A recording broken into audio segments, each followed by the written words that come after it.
Today is July the 6th, 2023. Current time, 2:42 p.m. Pacific Time. Reading from the NASB 1995 version. 1 Peter chapter 4. Therefore, since Christ has suffered in the flesh, arm yourselves also with the same purpose. Because he who has suffered in the flesh has ceased from sin, so as to live the rest of the time in the flesh, no longer for the lusts of men, but for the will of God.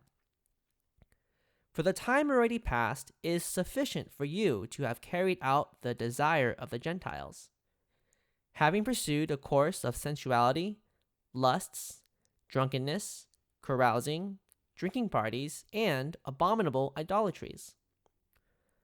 In all this, they are surprised that you do not run with them into the same excesses of dissipation, and they malign you.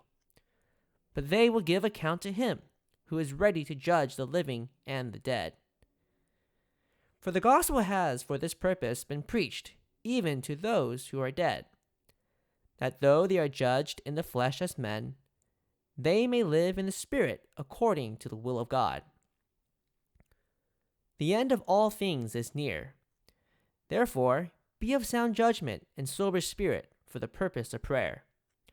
Above all, keep fervent in your love for one another, because love covers a multitude of sins. Be hospitable to one another without complaint. As each one has received a special gift, employ it in serving one another as good stewards of the manifold grace of God. Whoever speaks is to do so as one who is speaking the utterances of God.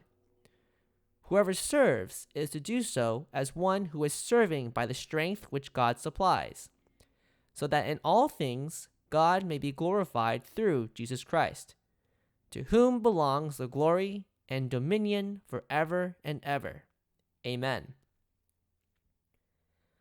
Beloved, do not be surprised at the fiery ordeal among you, which comes upon you for your testing, as though some strange thing were happening to you.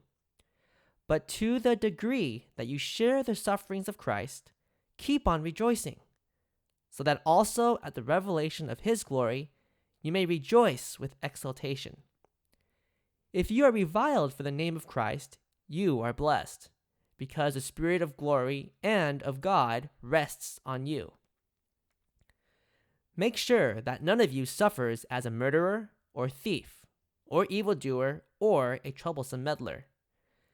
But if anyone suffers as a Christian, he is not to be ashamed, but is to glorify God in this name.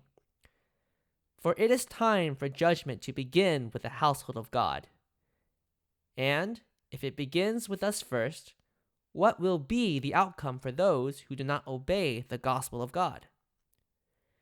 And if it is with difficulty that the righteous is saved, what will become of the godless man and the sinner? Therefore, those also who suffer according to the will of God shall entrust their souls to a faithful Creator in doing what is right.